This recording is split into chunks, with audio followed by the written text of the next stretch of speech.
Muy buenas noches. Eh, para la Academia Colombiana de Ciencias Económicas es honroso esta sesión de ingreso de Mauricio Abella Gómez como miembro correspondiente. Eh, el orden del día es el siguiente. Lectura, bueno, himno de la República de Colombia. Por favor, nos ponemos de pie.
Palabras y presentación del nuevo académico, doctor Mauricio Abella Gómez, por el presidente de nuestra academia, Edgar Reveis. Luego, presentación del trabajo La deuda pública, aspectos de historia económica y política, a cargo de el nuevo miembro correspondiente, Mauricio Abella. Lectura de los comentarios de rigor a cargo del académico emérito José Antonio Ocampo. Toma de juramento al nuevo académico correspondiente por parte del presidente Edgar Reveis. Entrega de medalla y diploma por el doctor Edgar Reveis. Vino de honor ofrecido por el nuevo recipiendario. Debo mencionar también que nos sentimos honrados con la presencia en la mesa del doctor José Darío Uribe, el gerente del Banco de la República. Bienvenido. Así que, doctor Reveis, es usted dueño del micrófono. Muchas gracias.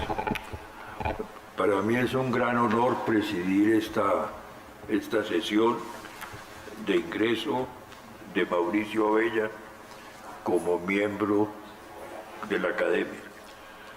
Es un honor para mí y también para la academia, que tal vez es una ceremonia que se ha debido hacer hace muchos años por la calidad intelectual de Mauricio y por su obra. que seguramente va a ser comentada por José Antonio. Quiero hacer primero una breve presentación del currículum, aun cuando todos los que estamos aquí conocemos su trayectoria.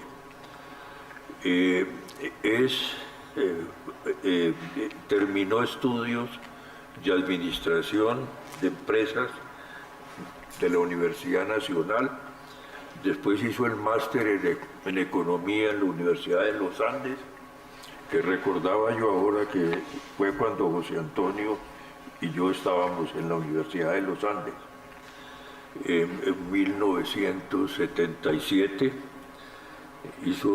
y después hizo sus estudios doctorales en Economía en la Universidad de Glasgow. El tema de la presentación de hoy es la deuda pública, aspectos de historia económica y política. Quiero resaltar algunas de las realizaciones y de los cargos que él ha tenido: director del Departamento Económico de la Asociación Bancaria, investigador de Fedesarrollo, trabajó también con las Naciones Unidas y principalmente investigador principal y director del Departamento de Estabilidad Financiera del Banco de la República entre 2004 y 2005. Fue también decano de Economía de la Universidad Tadeo y ha sido profesor de la Universidad de los Andes Javeriana del Externado de Colombia. El título de su tesis doctoral fue Ensayos sobre la deuda pública, y su trabajo ha tenido siempre un eje que es la política macroeconómica, principalmente el análisis de la deuda pública. No voy a presentar pues todos los trabajos que él ha hecho, pero quiero resaltar algunos, principalmente sus libros. Autor del libro Pensamiento y Política Monetaria en Colombia, 1886-1945, con la Contraloría General de la República. Hacienda Pública, Moneda y Café, con la Federación de Cafeteros. Las instituciones laborales en Colombia, con la Universidad Tadeo Lozano. La economía colombiana en la revista del Banco de la República, periodo 1923-1962, lanzamiento hecho por el gerente general de la época, Juan José Chavarría, coautor de la historia económica con José Antonio Campo en Fedesarrollo, y también participó en la introducción a la macroeconomía colombiana con José Antonio Campo y con Eduardo Lora. Hizo un análisis cuantitativo de la economía colombiana del siglo XX en un trabajo que fue editado por James Robinson y Miguel Urrutia. Y quiero resaltar también que el trabajo que presenta hoy lo hace en memoria de Miguel Urrutia, que me parece muy importante recordar aquel nombre de Miguel. Quiero también señalar algunas de las distinciones académicas. La beca por concurso otorgada para estudios doctorales por el Comité de Rectores y Vicerrectores de las Universidades Británicas en 1989, Premio de Ciencias Sociales Alejandro Ángel Escobar, 1989, como coautor del libro Historia Económica de Colombia. Y también mención de honor de la Fundación Alejandro Ángel Escobar como coautor del libro Economía Colombiana del siglo XIX, Fondo de Cultura Económica y Banco de la República. Estos son algunos de las realizaciones investigativas y profesionales, y no me voy a detener en todos el conjunto de su obra. El trabajo que presenta hoy, que va a comentar José Antonio, que se llama, repito, Aspectos de Historia Económica y Política. Es un trabajo realmente muy importante, y quiero resaltar tal vez 3 puntos que al leerlo me dejaron impactado. Primero, el endeudamiento como amortiguador de la actividad económica. Eso me parece un tema interesante. Segundo, la relación de las guerras con el endeudamiento. Tercero, la deuda soberana. Y quiero leer un párrafo que él cita, donde dice: la historia ilustra cómo es que los gobiernos han empleado la deuda soberana para dar forma al desarrollo económico y político. La historia enseña cómo es que los gobiernos han acudido a la deuda para contribuir a la construcción de los estados permanentes, para ofrecer bienes públicos y terminar obras de infraestructura, que es un poco lo que se ha hecho en Colombia con el endeudamiento, lo que yo en algún trabajo llamé la ética del buen pagador. Colombia siempre ha sido buen pagador de su deuda. Bueno, entonces pues quiero aquí terminar y agradecer y darle de nuevo felicitación a Mauricio por su ingreso a la academia, que yo creo que va a enriquecer la academia con su pensamiento y con su trabajo. Muchas gracias. Muchas gracias. Presentación del trabajo de Mauricio Abella.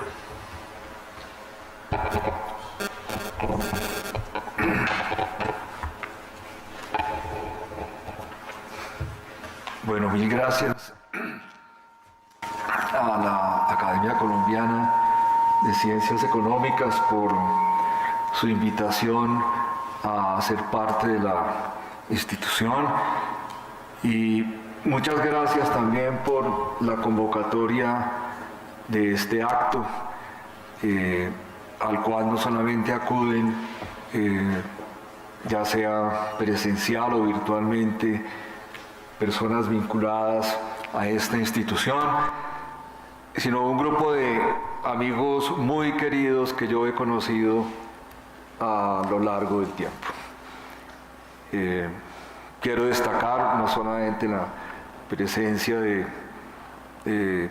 profesores que yo conocí de manera directa o indirectamente en la Universidad Nacional y en la Universidad de los Andes, sino la presencia de José Antonio Campo, a quien conocí hace un poco más de 4 décadas y que siempre ha sido la referencia de trabajo de muchos de los economistas que él estimuló directamente estando como profesor o como director del CEDE, y que lo ha seguido haciendo a través de toda su obra académica en la CEPAL y en Naciones Unidas.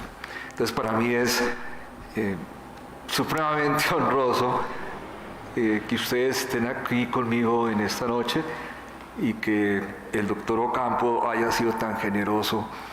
Espero que no me vaya a dar muy duro, pero ha sido muy generoso en aceptar, en hacer los comentarios. Bueno, la presentación está en... yo la mandé, no sé si... para que la puedan ver atrás. Porque no me la sé, pues.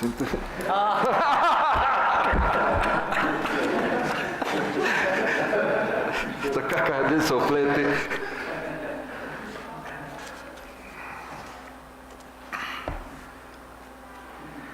La primera parte de la presentación, como estamos entre amigos, no hay que ser tan formales, pero la primera parte de la presentación es una muestra, unas gráficas que nos muestran cuál es el curso histórico de la deuda pública para el mundo desarrollado. O sea, digamos, si uno atiende las lecturas que hacían los contemporáneos de Adam Smith o de David Hume en las escuelas escocesas, uno diría la deuda pública es uno de los grandes males que viene a asolar la vida de la gente. Esa era más o menos la idea.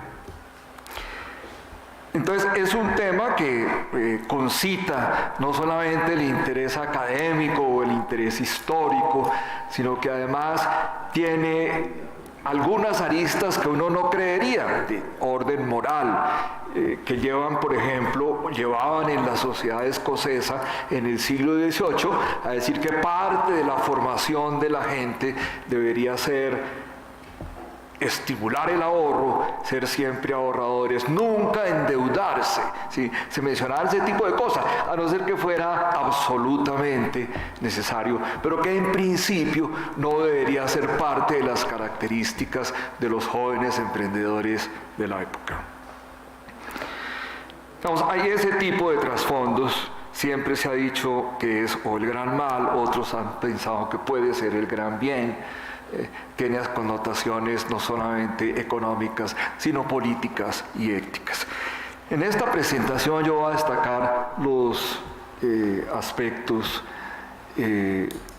políticos de la deuda pública. Bueno, ya aparece la información. Entonces lo que vamos a mostrar es unas gráficas. Primero esta gráfica ya es muy diciente, tiene el curso de la deuda pública como proporción del PIB en Gran Bretaña, en el Reino Unido y en los Estados Unidos. La línea anaranjada representa la evolución en el Reino Unido, la línea azul en los Estados Unidos. El periodo que estoy tomando aquí es muy largo, 1800 a 2022, y básicamente lo que nos enseña es que, por ejemplo, en el caso británico, que como en muchas áreas de ciencias sociales se toma como un caso clásico, no ve al principio de la gráfica, en las primeras 2 décadas del siglo XIX, un ascenso casi vertical de la deuda pública como proporción del PIB, que es la época de las guerras napoleónicas, de gran conmoción europea, y que puso a Gran Bretaña a utilizar al máximo todas sus potencialidades para no caer en manos francesas. Y una vez termina el conflicto en 1821, lo que uno ve es una caída sustancial de la deuda. Es una caída como de tobogán, ¿sí? Bueno, con algunos golpes intermedios que se da uno en ese tobogán, hasta llegar a las vísperas de la Primera Guerra Mundial. Es un descenso persistente de 90 años de la relación deuda-PIB. Luego, un incremento sustancial, de nuevo casi vertical, durante la Primera Guerra Mundial. Se mantienen ciertos niveles altos durante la Gran Depresión. y buena parte de los años 30, estaba bajando un poco hacia el final y luego se empina de nuevo cuando comienza la Segunda Guerra Mundial y llega a unas cumbres del orden del 270% del PIB, similar a lo que ha ocurrido hacia 1821. O sea, grandes movimientos de la deuda pública hacia arriba, hacia abajo, nuevamente grandes estiradas hacia arriba, y cuando se alcanza ese nuevo cenit en 1946, comienza un descenso sustancial mucho más pronunciado que lo ocurrido en la segunda mitad del siglo XIX y que cubre todo el periodo 1945-1975, básicamente el periodo del régimen de Bretton Woods, en el que hay un descenso sustancial de la deuda pública en el caso británico y llega a niveles muy bajos, inferiores al 50%, que se mantiene hasta terminando la primera década del siglo XXI, cuando dadas las circunstancias ya conocidas por todos nosotros, inclusive los que acaban de estudiar economía. Aquí tengo dos alumnos míos muy recientes, que saben que ocurrieron esta serie de sucesos extraordinarios de crisis financiera, como enseña José Antonio, en el Atlántico Norte especialmente, y que empinan de nuevo la curva de deuda pública, la mantienen en ese nivel, y luego hay como una pequeña torrecita al final, que es de lo que algunos han llamado otra guerra mundial, que fue la guerra del COVID-19. El caso de los Estados Unidos tiene otra escala, una escala muy diferente, que va con la línea azul, pero ocurren eventos políticos y económicos del mismo tipo. La primera subida importante de la deuda se da en la época de la Guerra de Secesión, luego en la Primera Guerra Mundial, luego durante la Segunda Guerra Mundial, cuando hay un ascenso absolutamente pronunciado de la deuda pública. La deuda pública como proporción del PIB en el momento de entrar en la guerra era del 39%, y en el momento de terminarse la guerra 6 años después era del 125% del PIB. Y luego viene una caída que es paralela a la que había ocurrido en Gran Bretaña, o sea, es un descenso sustancial, persistente de la deuda, y que dura hasta el comienzo de los años 80.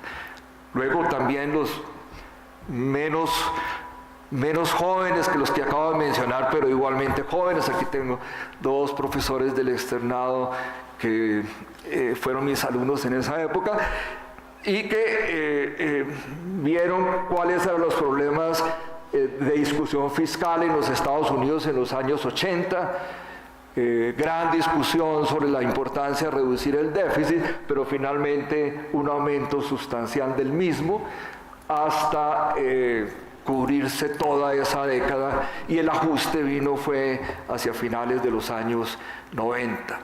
Y posteriormente los hechos más conocidos llevan a que nuevamente la curva de endeudamiento adquiera unas dimensiones que en otras épocas distintas a las guerras uno habría pensado muy difíciles de que se presentaran.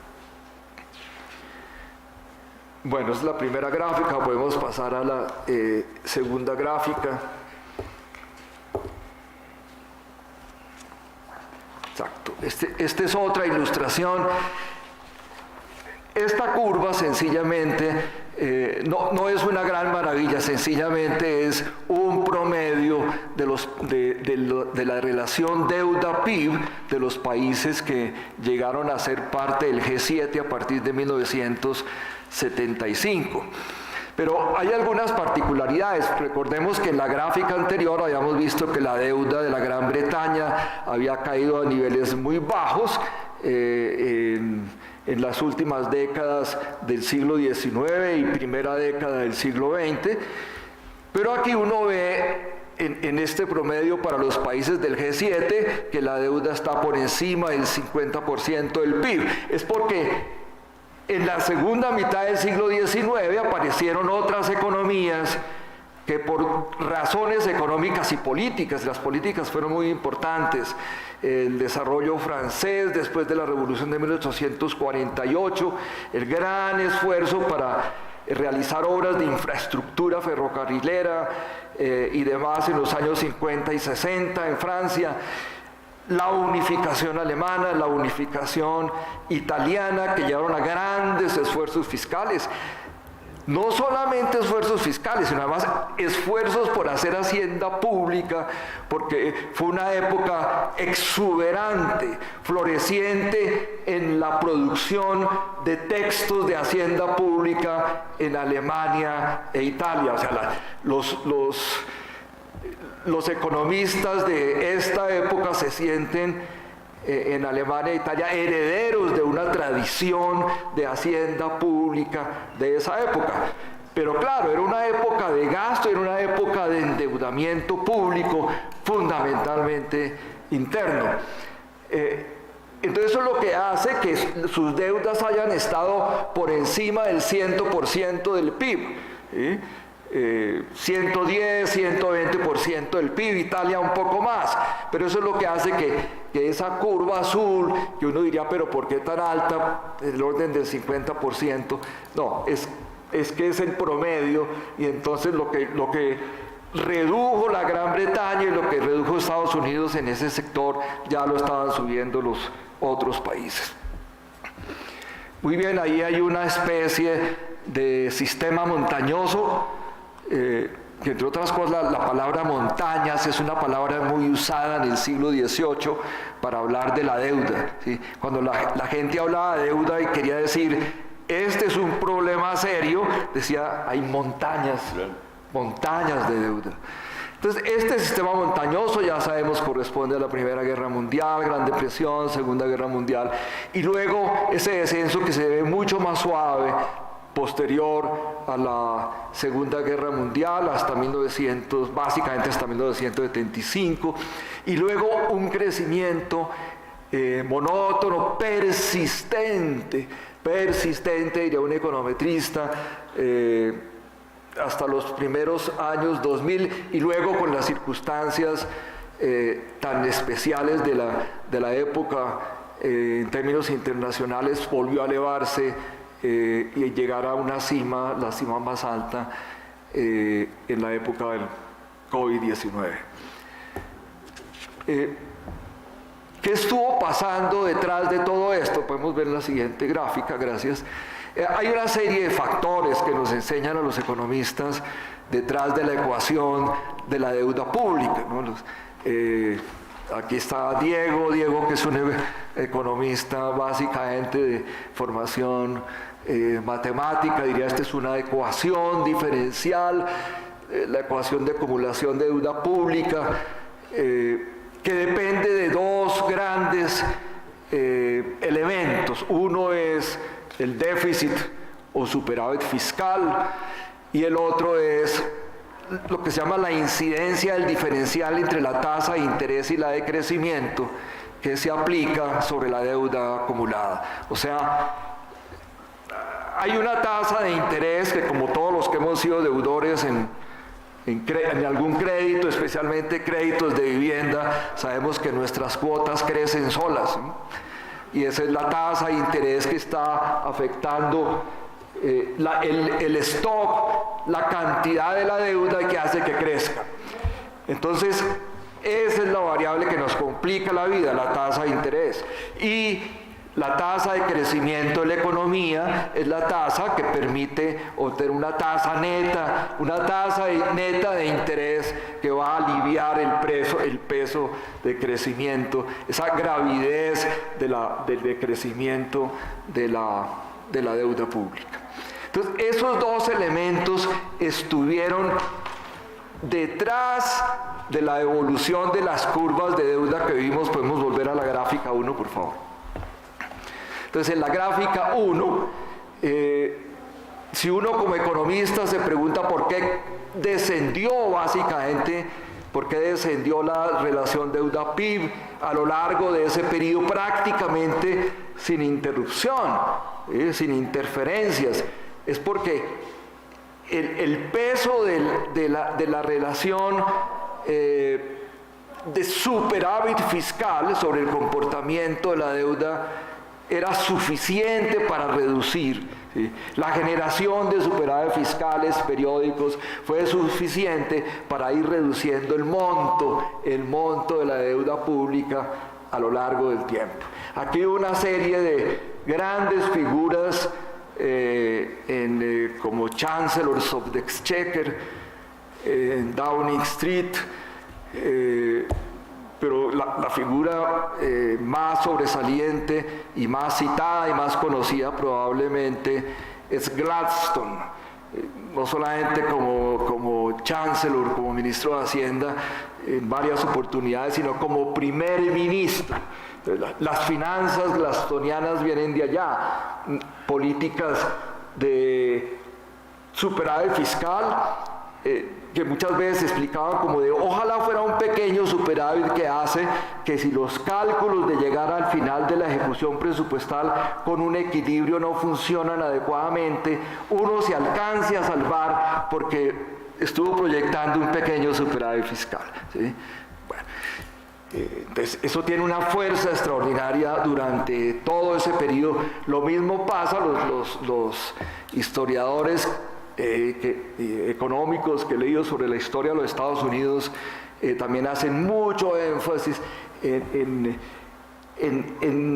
el peso ideológico y de política que tenía la idea del equilibrio presupuestal, del déficit nivelado, el presupuesto nivelado que podía llegar a reducciones progresivas de la deuda pública. Es muy distinto el caso del descenso sustancial también después de la Segunda Guerra Mundial, porque ahí obran también elementos de superávit fiscal. O sea, si uno mira los comportamientos del déficit fiscal de varios países desarrollados, muchos están cerca del equilibrio durante los años 60. Después las cosas empiezan a cambiar a finales de los 60, pero se mantiene en la mayoría de los 50 y 60. Pero además hubo otros factores muy relevantes. La tasa de crecimiento, como lo saben los que han pasado por escuelas de economía aquí después de la Segunda Guerra Mundial, fueron excepcionales. No hace mucho leí un artículo de Lloyd Metzler, quien escribía macroeconomía en los años 50 y decía: estamos viviendo el modelo clásico, un modelo donde la economía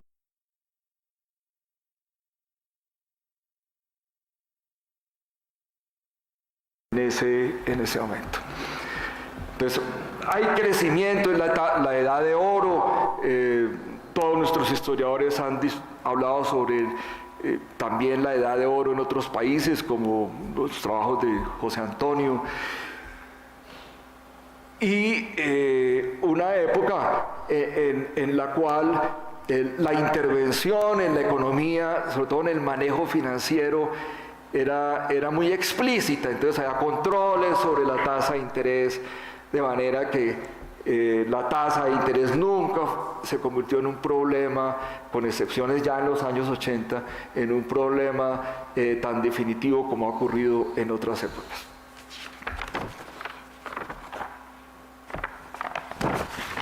Podemos pasar a las gráficas posteriores. No, antes, un poquito antes. Bueno, sí, un poquito después. Ahí, un poquito antes. Este es un método de aproximaciones sucesivas.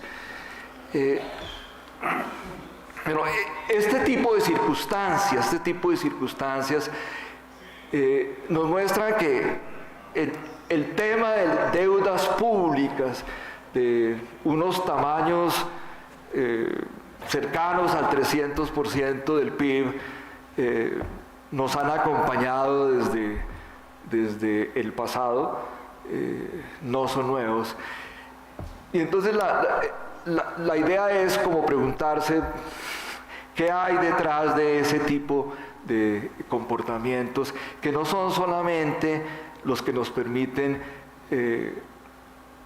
realizar los trazos de las gráficas y decir cuáles son los niveles de los indicadores. Hay un párrafo que lo estoy citando un poquitico más atrás en la página anterior para que ustedes lo puedan leer. Ahí está. Dice, las deudas públicas elevadas, ese es un libro del año 2023, estoy tomando un artículo del profesor Aikan Green con uno de sus autores, dice, las deudas públicas elevadas no van a declinar de manera significativa en el futuro cercano.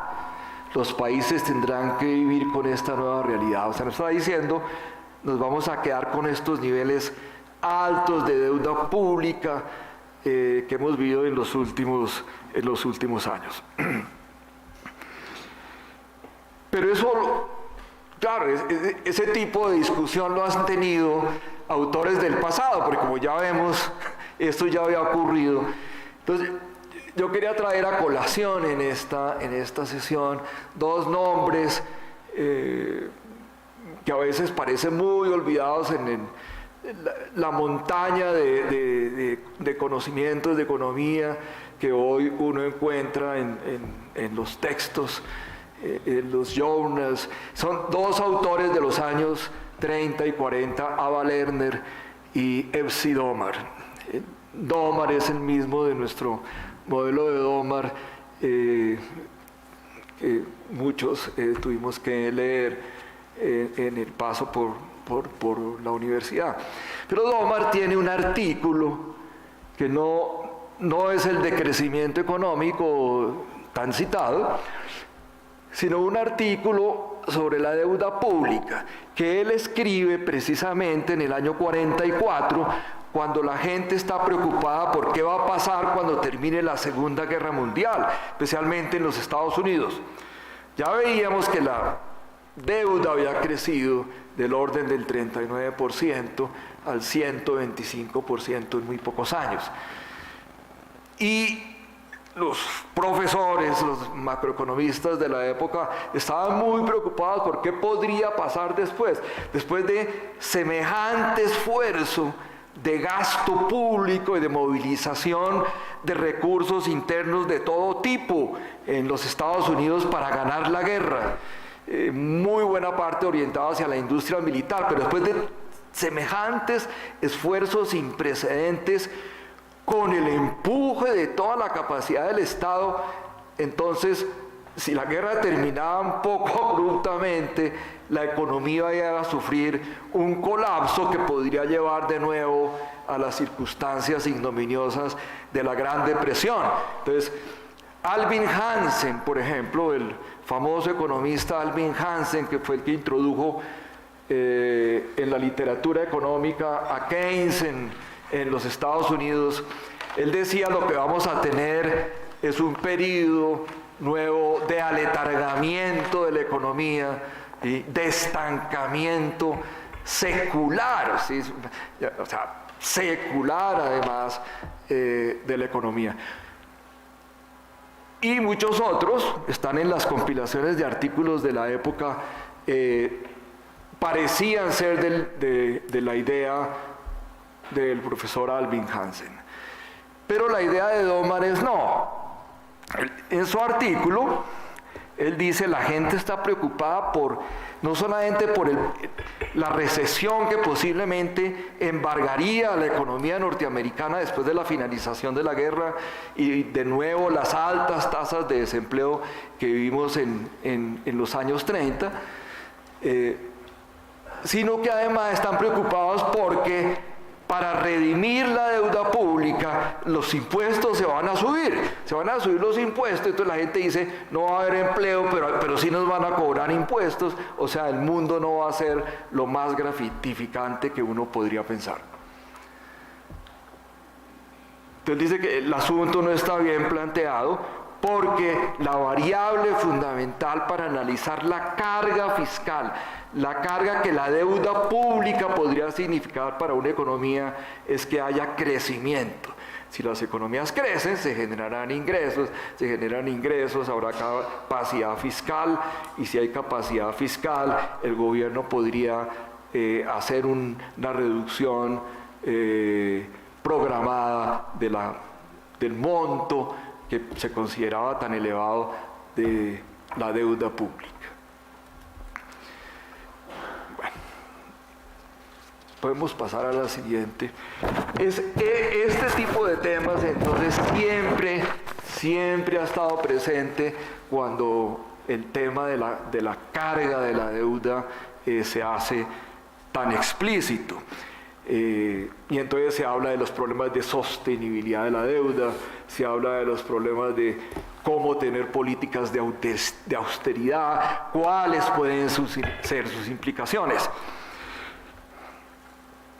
Pero para no extenderme en esos puntos y pasar más a la parte más política, esta de los condicionamientos políticos es muy relevante, no solamente en sí misma, sino que hay una gran cantidad de conocimiento, de discusión de hacienda pública, de lo que mencionábamos hace un momento, la escuela sueca, Gunnar Myrdal, por ejemplo, entre los más jóvenes, pero ya había estado Wicksell, a quienes en las escuelas de economía se menciona, y su alumno doctoral Erik Lindahl, la escuela italiana de Vitti de Marco, Luigi Einaudi, que fue además primer ministro y presidente de la República Italiana, pero profesor durante décadas de hacienda pública, y que han recogido los últimos economistas, algunos de los cuales hemos podido conocer, el profesor Alesina, por ejemplo, descollante figura, lamentablemente fallecido hace unos años.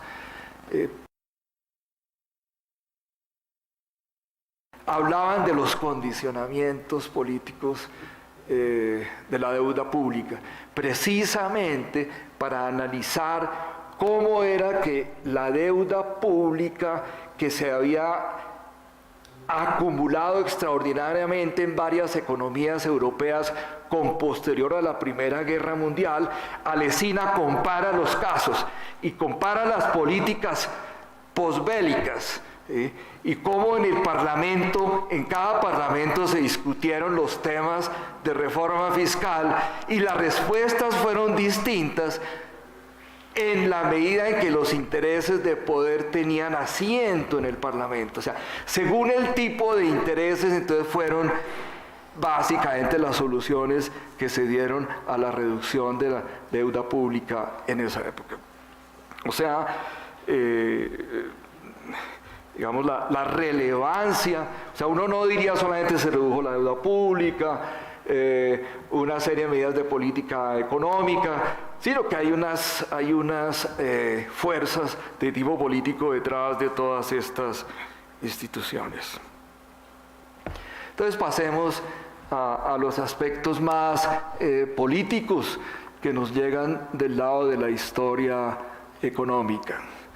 Como ya hemos dicho, la referencia clásica en como en tantos aspectos es Gran Bretaña, pero no es la única referencia. Por supuesto, aquí he querido destacar el caso de Castilla y Francia, pero sobre todo de Castilla, porque en las últimas 3 décadas ha habido un esfuerzo muy notable de investigadores económicos que han revisado la experiencia de Castilla y Francia en comparación con Inglaterra en los siglos XIV y XV hasta el XVIII, y han recuperado buena parte de lo que la leyenda negra sobre España tantas veces nos ha comentado.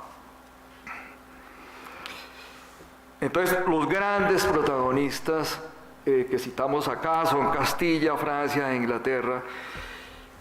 Y quiero mencionar y destacar mucho esto del anclaje institucional, porque profesor Edgar Reveis, nuestro antiguo decano de Economía en la Universidad de los Andes, mucho tiempo, en su formación francesa seguramente pudo leerlo desde esos momentos. Jean Bodin,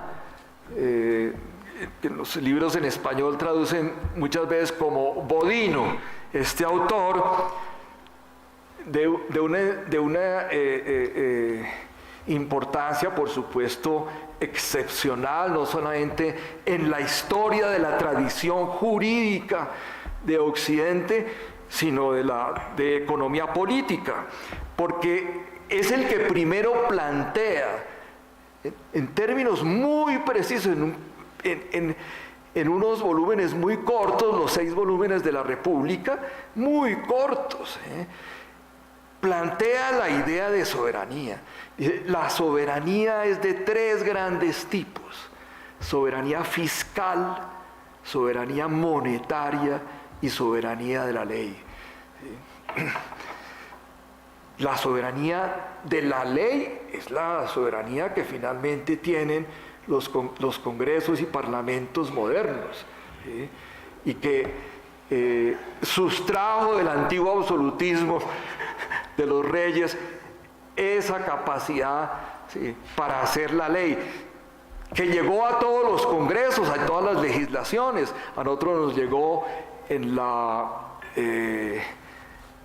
Constitución de Cundinamarca de 1811, la tuvimos en las constituciones nacionales, está clarísimo en la Constitución del 86. Hay un artículo que dice: es función del Congreso, 1, hacer las leyes, dice así, esa es la soberanía de Bodino, la soberanía de la ley. Pero en ese mismo artículo está la soberanía fiscal, dice crear impuestos, crear tributos, ¿sí? Es la soberanía del Estado para hacer tributos. Y está la soberanía monetaria, ¿sí? Está un poco revuelta con los pesos y medidas, ¿sí? Pero era el lenguaje de la época. En la Constitución del 91, el doctor Palacio Rudas se dio cuenta, él lo dice en uno de sus textos, se dio cuenta que lo iban a borrar, ¿sí? Ese artículo heredado de Bodino no iba a aparecer en la nueva Constitución. Y entonces él no estaba en la Comisión Quinta, que era la de Estudios Fiscales, estaba en otra, no me acuerdo. Y entonces alguna cosa hizo, pero en la Comisión Quinta también hablaron del tema y prácticamente está igual en las dos constituciones. Los arbitristas, es un poco la parte española nuestra. Hay un compañero de viaje de muchos de los que estamos aquí, un poco guardado entre el bolsillo, pero es un compañero de viaje que es Cervantes. Y Cervantes, en una de sus novelas ejemplares, que es El Coloquio de los Perros, entonces recuerda a 2 grandes amigos, ¿sí?, Cipión y Berganza, que se reúnen por las noches a la salida de un hospital, donde cuidan de día, supongo, y se reúnen por las noches a conversar, porque los 2 descubrieron que tenían el don de la palabra. Y entonces explican cómo el país está muy mal, por supuesto, dicen ellos, pero que hay gente inteligente, preparada, que hace propuestas interesantes para el reino, para la agricultura y para la organización financiera del reino, y esos son, dicen ellos, los arbitristas. Finalmente, sí, los arbitristas hicieron ese tipo de planteamientos, no todos, algunos no eran muy buenos, pero sus ideas estaban muy en la onda de recuperar la noción de soberanía o establecer en firme una noción de soberanía, como luego lo hizo 200 años después Jean Baudin en Francia. Bueno, hay un punto siguiente, que es el del Estado dominial mejor, ¿cierto? Estado, yo lo he visto dominical en algunas traducciones, pero me acaba de decir el doctor Reveis que es mejor utilizar esa otra expresión, el Estado dominial, como el que surge de las estructuras medievales.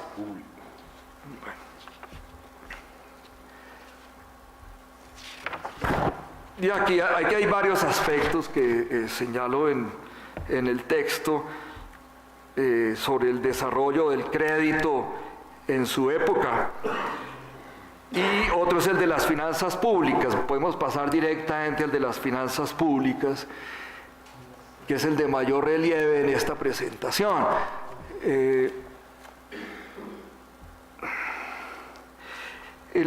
Lo más relevante aquí es que la deuda, que era básicamente una deuda con personas, se va volviendo una deuda institucional.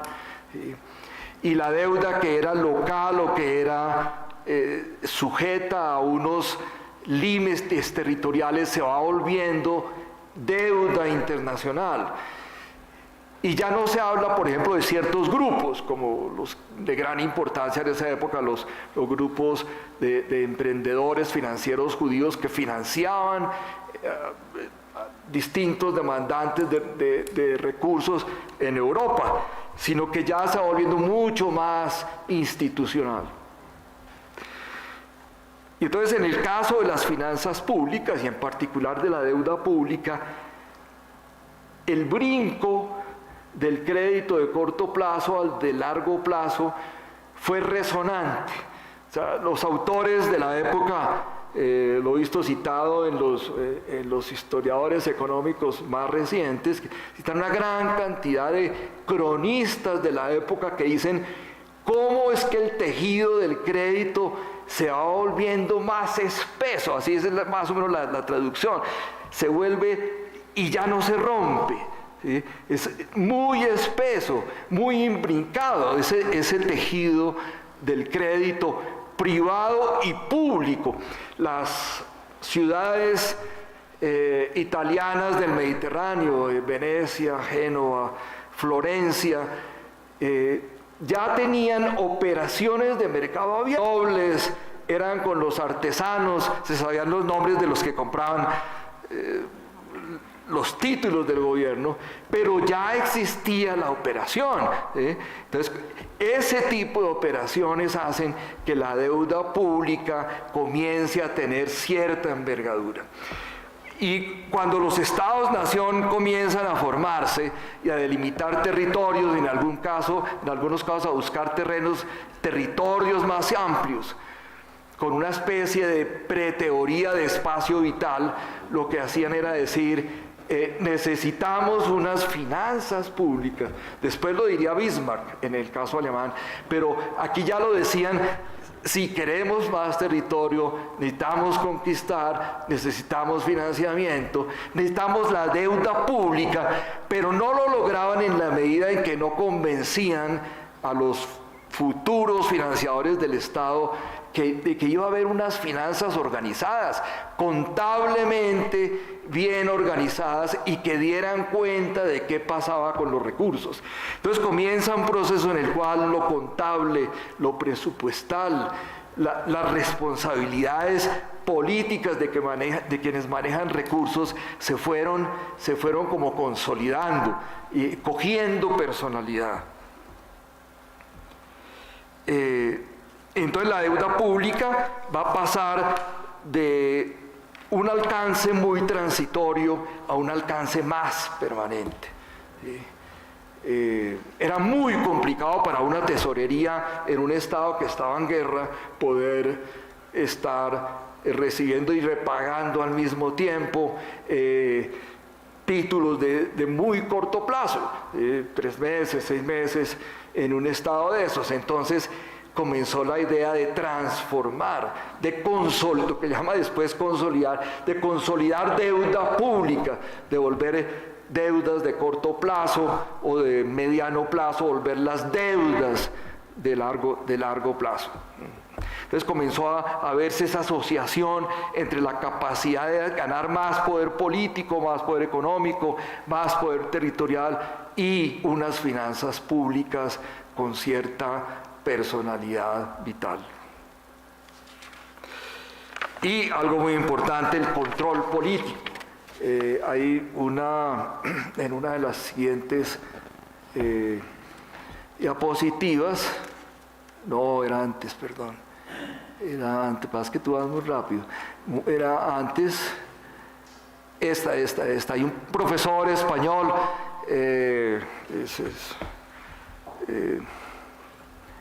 creo que da clases en la Carlos III, no estoy muy seguro, el profesor Bartolomé Jung Casalilla, que en un libro que él editó sobre la formación de los estados europeos, es un libro de 2012, él dice, este párrafo, dice, un paso crucial en la formación del estado tributario en el occidente de Europa fue adoptado en Inglaterra en 1688, que es el año de la famosa Revolución Gloriosa. En estos textos de Jim Robinson y el profesor Acemoglu, el profesor Johnson, hablan mucho de esa época, de esa fecha capital, dicen ellos, que fue 1688, mediante una revolución fiscal, la cual combinó el control parlamentario de los impuestos y la acumulación de la deuda con la fundación de un banco central que diera soporte al crédito público. O sea, todo tenía que darse al tiempo, ¿sí? O sea, tiene que haber un control fiscal que dice, bueno, hay unos impuestos que han sido creados por el Parlamento para financiar un gasto propuesto por el rey, ¿sí? Pero está sujeto a una fiscalización, habrá que incurrir en endeudamientos. Los bonos del gobierno seguramente se van a transar en el mercado, habrá mercados secundarios de los bonos, pero esos bonos en algún momento podrán tener, según las circunstancias, algunos problemas de caída de precios y demás. Es necesario mantener el precio de los bonos. Entonces, todas estas cosas se van dando muy simultáneamente en el proceso de lo que se llamó la Revolución Gloriosa. O sea, hay una serie de instituciones que uno no puede ver como separadas, sino la institución presupuestal, el manejo fiscal, o sea, el manejo de los ingresos, los gastos y la deuda, y el manejo monetario. ¿Sí? Lo vean como un solo tema que era clave para la maduración del Estado a finales del siglo XVII. Ahora, este es un Estado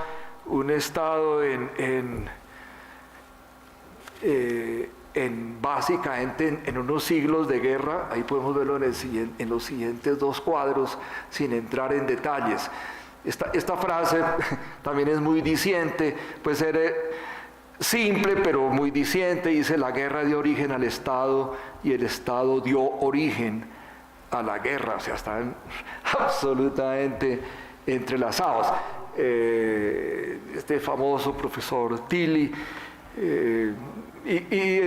digamos, ha hecho mucha carrera, ha sido muy discutida, los alcances de sus limitaciones y demás, pero tiene mucho sentido en cuanto a que estuvieron el surgimiento de las instituciones modernas del Estado y las condiciones de guerra de la época estuvieron absolutamente ligadas. Podemos ver en la siguiente gráfica, es una tablita pequeña de la frecuencia de las guerras. Fíjense ustedes cómo siglo XVI, 95 años en guerra, y los demás siglos en buena parte del tiempo en guerra. O sea, estos estados contendientes. ¿Cuál es la dedicación del presupuesto a las asignaciones militares? ¿No? Que obviamente eran mayores en guerra que en paz, por supuesto, pero que al tiempo con los pagos de intereses pues dejaban muy poco campo para gastos civiles. Si bien esta parte no era muy grande en los estados de la época, de todas maneras pues sí llama la atención el peso que en esa época tuvo el tema militar en el uso en las ejecuciones presupuestales. Podemos seguir otra y vamos terminando para no acosarlos con la noche que nos va cogiendo aquí. Ahora, hay una frase, podemos brincarnos unas partes, y hay una frase con la cual yo quisiera terminar. Hay un párrafo de estos profesores, Carmen Reinhardt y Rogoff, que hablan sobre el tema de la moratoria, porque el tema de la moratoria es un tema recurrente en la historia presupuestal y la historia fiscal. La deuda pública y el pago de la deuda pública no ha sido un tema, digamos, sacrosanto.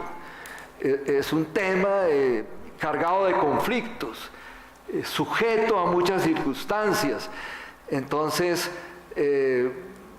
ellos escogen aquí la siguiente forma de escribir. Dice: hasta las economías más conspicuas y desarrolladas del presente cargan con el fardo de antecedentes históricos de cesaciones de pagos, moratorias y reestructuraciones. Y añaden una frase que es: recapitulaciones históricas han destacado la reincidencia de estos episodios en economías como la de España y Francia. Claro, hay una gran cantidad de literatura sobre estos eventos que nos ponen sencillamente, estás peleando con tu celular más que las guerras aquí que estamos viendo en el mundo fiscal. Bueno, sí. Bueno, es decir, este tema, digamos, a los interesados en historia económica, a mí me llamó mucho la atención en estos últimos años, pues leyendo sobre esto con una gran libertad, pues que estos temas de la mala fama de España, sobre todo en esas épocas, tienen elementos críticos. Hay muchos elementos críticos, y hay investigadores de los últimos 10 años que han dicho: no, realmente, y es interesante, y lo ven inclusive con análisis económico, de teoría de juegos y demás, que las suspensiones de pagos en España no fueron tanto lo que han dicho, que el rey simplemente decía: no paguemos más, y ya no pagaban más y listo. No, él tenía unos equipos de asesores económicos que habían creado en la práctica una especie de relación de largo plazo con los acreedores. Entonces ya se podía pensar que iba a haber suspensiones, ¿sí? Porque ellos vivían en guerras y a veces no había cómo pagar. Entonces había que tenerlo en cuenta. Después se conversaba y se veía la forma de recobrar el hilo de los pagos. Entonces ellos han hablado más de una relación, algo así como del cliente con su deudor de largo plazo, que fue fructífera en muchos otros campos de las relaciones internacionales de España. Bueno, yo dejaría ahí para que le estoy quitando el tiempo a José Antonio, que se me viene ahora con una tempestad de comentarios.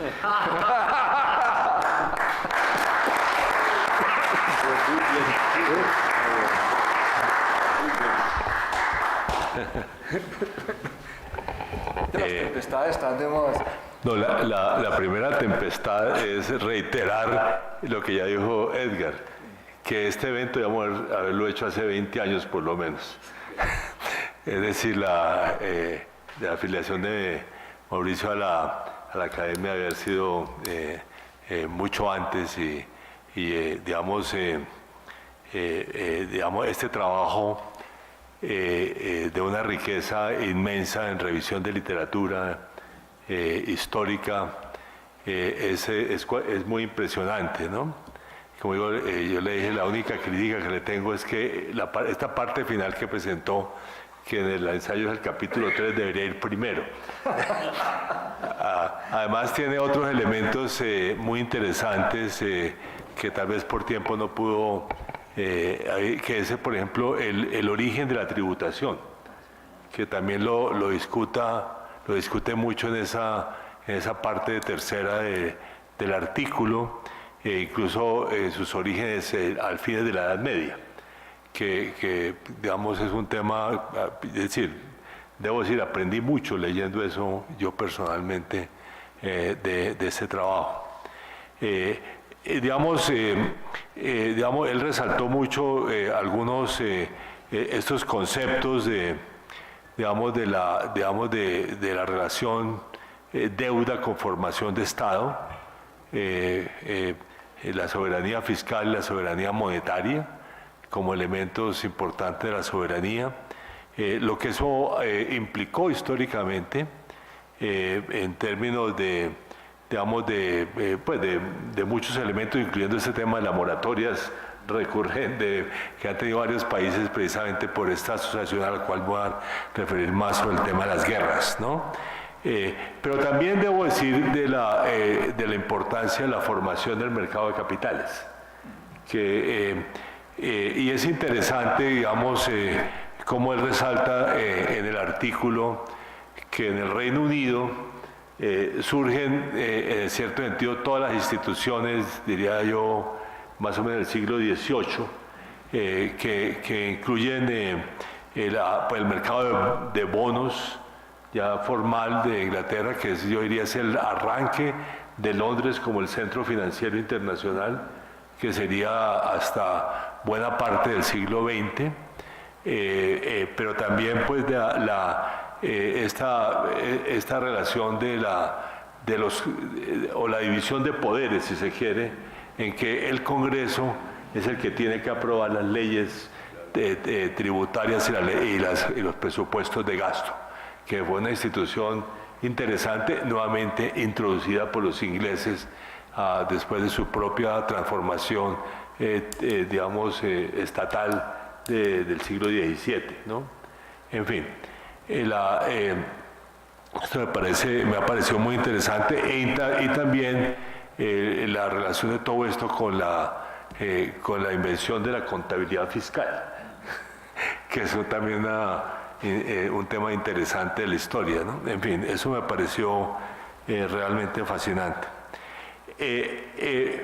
Volviendo al comienzo, o sea, a la parte primera del ensayo, me pareció abrumadoramente interesante cómo demuestra la relación entre las deudas y las guerras.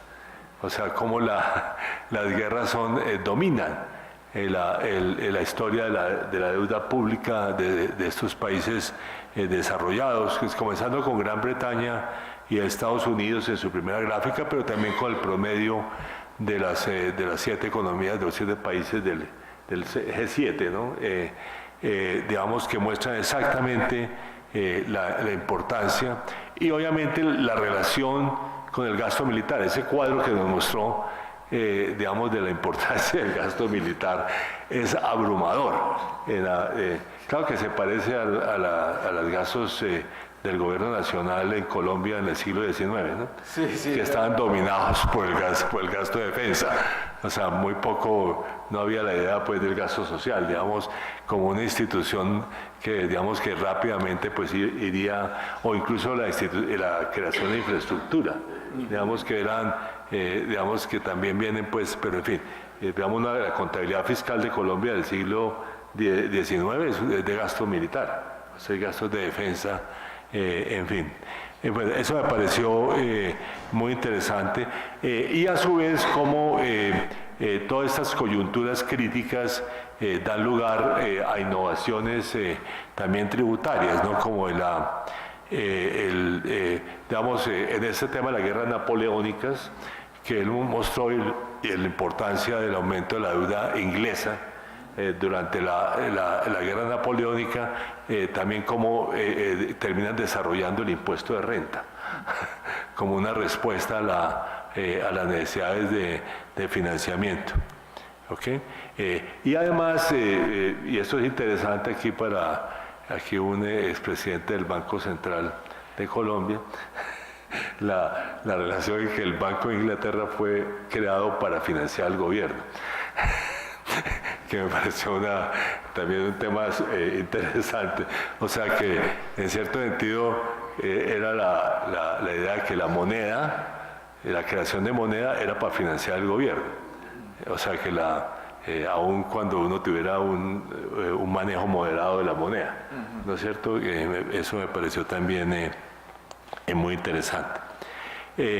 Sin embargo, debo resaltar, digamos, algunos otros temas, incluso para hacer mucho énfasis sobre las tendencias desde mediados de los años 70 y las implicaciones que incluso tienen hoy, ¿no es cierto?, en materia internacional.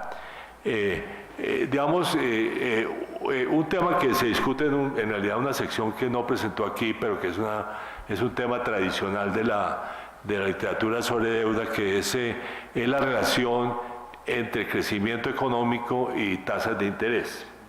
O sea, en las ecuaciones tradicionales que uno aprende desde muy temprano, esa relación es absolutamente crítica. O sea, en otras palabras, si el crecimiento es mayor que la tasa de interés, hay una tendencia a la disminución de la deuda, y lo contrario ocurre cuando la tasa de interés es superior al crecimiento, ahí se explota la deuda. Entonces esa relación es muy interesante para ver otros periodos. Por ejemplo, todo ese periodo inglés del siglo XIX, digamos de la última parte del siglo XIX, incluso hasta la Primera Guerra Mundial, en la baja la deuda es por buen crecimiento económico. Como lo es para el conjunto de los países desarrollados el periodo posterior a la Segunda Guerra Mundial, que es otro periodo de fuerte caída del crecimiento de la deuda pública. Entonces, el crecimiento económico como un mecanismo de reducción de deuda es muy importante. Ahora, el tema de las tasas de interés, altas, es un tema que explota al final. De hecho, explota con los choques petroleros. O sea, y es el inicio de esa tendencia ascendente de la deuda de los países desarrollados desde mediados de los años 70, está muy asociada al tema de la inflación y la respuesta con altas tasas de interés, que tiene pues obviamente su fenómeno más dramático con la fuerte alza de tasas de interés de Estados Unidos de 1979 para hacer respuesta al choque petrolero, y que además es el origen de la crisis de la deuda latinoamericana, digamos, el efecto directo que genera la crisis de la deuda latinoamericana. Pero también, digamos, entonces ese periodo, digamos, de altas tasas de interés es por el contrario, las tasas de interés son más altas que el crecimiento, y entonces viene ese periodo de crecimiento de deuda que caracteriza, digamos, los años 80, el final de los 70 y los años 80, que es un tema interesante. Ahora, uno dice, bueno, ¿por qué no bajó después? Interesante. ¿Por qué no bajó después? Bueno, no lo señaló eso porque ahí la presión por aumentar el gasto primario de los gobiernos.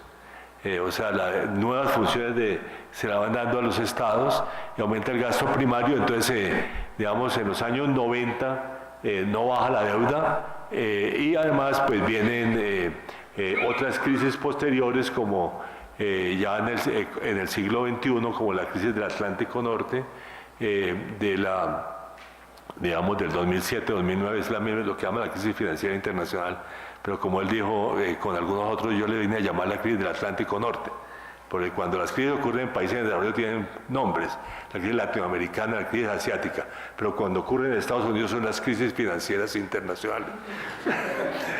Pero esa crisis fue de Estados Unidos con Europa Occidental. Entonces, con algunos otros amigos decidimos llamarle la crisis del Atlántico Norte, ¿no es cierto? Para que quede claro de dónde era la crisis, ¿no?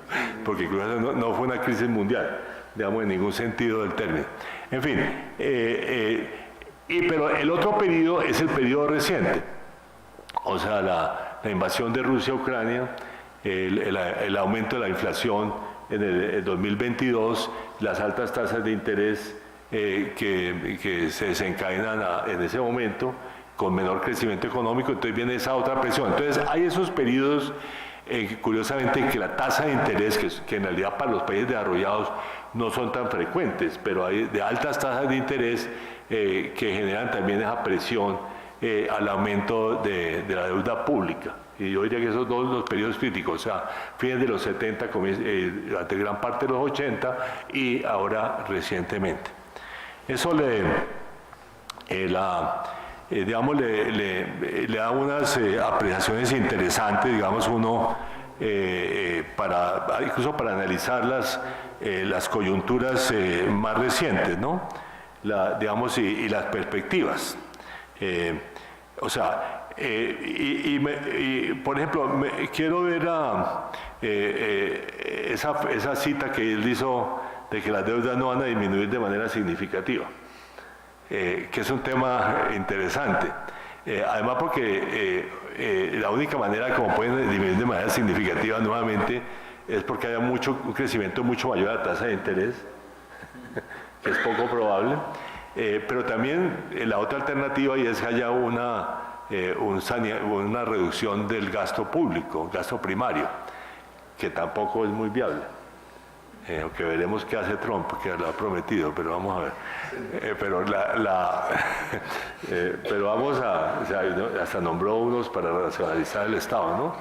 Unos multimillonarios, unos billonarios para tratar de racionalizar la estructura del Estado. Bueno, en fin, pero dejando eso al lado, un tema que sí me parece que es muy interesante, es observar que en la primera serie que mostró él, los niveles de deuda pública como porcentaje del PIB de los Estados Unidos han alcanzado niveles similares a los después de la Segunda Guerra Mundial, que era el pico anterior. O sea, los dos picos históricos de deuda pública como porcentaje del PIB de Estados Unidos son esos dos periodos. O sea, el periodo de la Segunda Guerra Mundial y la coyuntura actual, lo cual le genera a uno todo tipo de preguntas, digamos, mirando hacia el futuro. O sea, si efectivamente, digamos, la Oficina de Presupuesto del Congreso de Estados Unidos, que es una excelente oficina técnica, en la campaña electoral hizo unas proyecciones de deuda pública, si ganaba la Kamala Harris o si ganaba Trump, y la de Trump era explosiva. Entonces uno se pregunta, bueno, vamos hacia adelante, digamos, ¿cuál es el impacto de eso? Primero, sobre las tasas de interés mundiales, pero también, digamos, un tema de una enorme importancia, pero incluso sobre el dólar. O sea, ¿qué pasa si el dólar, digamos, ve uno de esa serie, y en general durante el periodo de predominio del dólar, o sea, que se da después de Bretton Woods, la deuda pública de Estados Unidos fue bastante moderada. Pero si hay una explosión de la deuda pública de Estados Unidos, ¿qué significa eso para el sistema monetario internacional? En términos de, digamos, de la habilidad del dólar. Bueno, y unos últimos comentarios, digamos, sobre un tema que en realidad no está en el artículo, pero que como lo he trabajado yo, que es el tema de los países en desarrollo. Porque, digamos, ahí la historia es un poco, es bastante diferente en varios sentidos.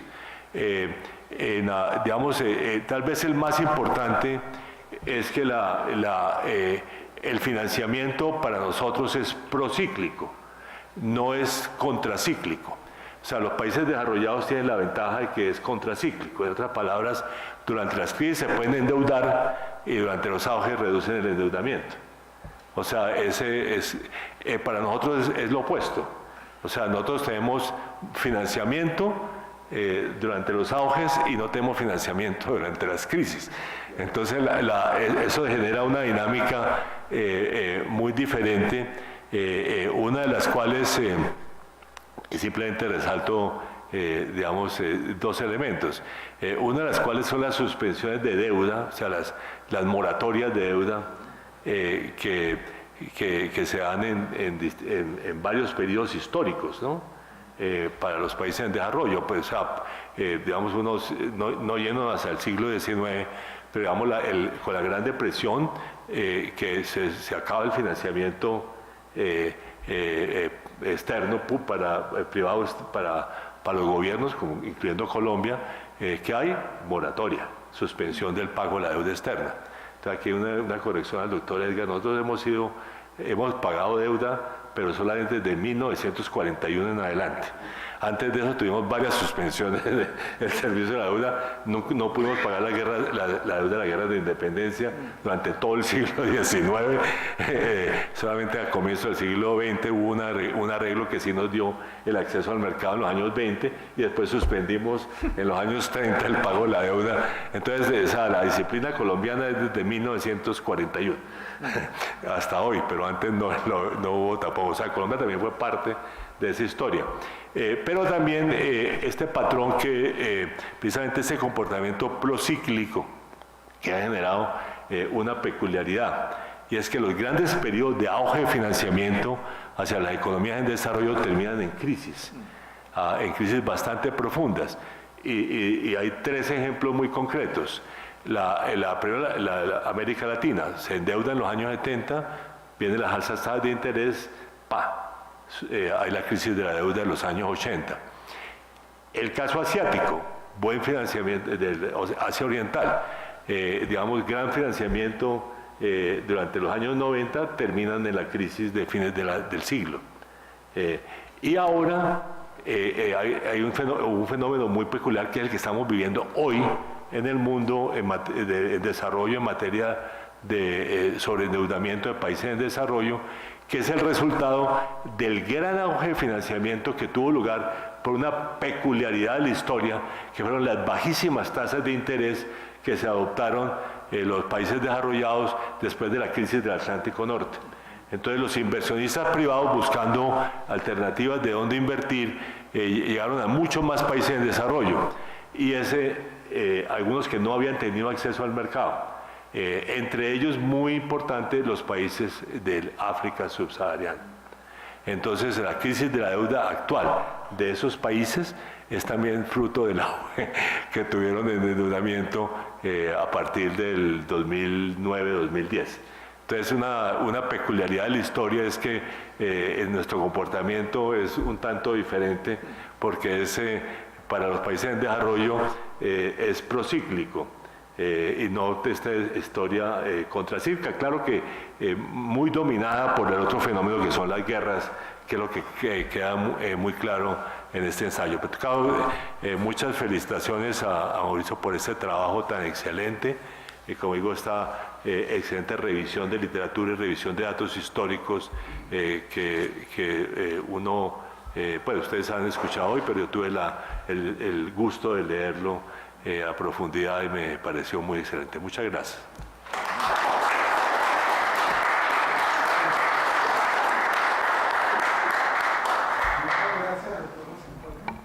Comentario, y entonces pasamos a la toma de juramento al nuevo académico. Bien. ¿Promete usted cumplir bien y fielmente los estatutos de la Academia Colombiana de Ciencias Económicas, especialmente en lo relacionado con la defensa y desarrollo de la economía nacional y el pensamiento económico colombiano. Sí, prometo. Si así fuere, la sociedad y la academia lo exalten, si no lo censuren. Muchas gracias.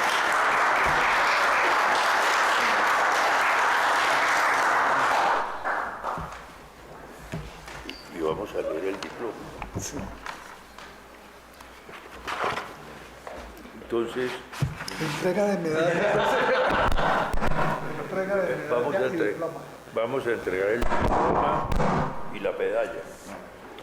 La Academia Colombiana de Ciencias Económicas, en atención a los méritos científicos, docentes e investigativos que concurren el señor don Mauricio Abella y a su contribución al pensamiento económico colombiano, ha tenido bien nombrarlo su individuo correspondiente, firmado por el presidente y el secretario general.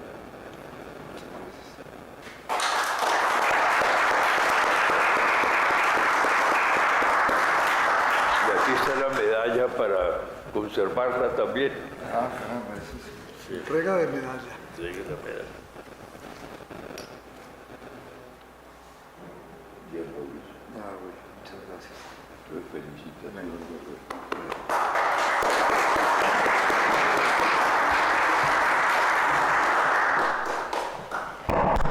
Finalmente,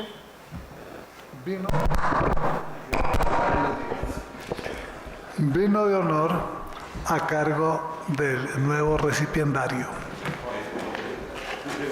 Por favor, pueden pasar al hall de entrada. Perfecto. Muchas gracias.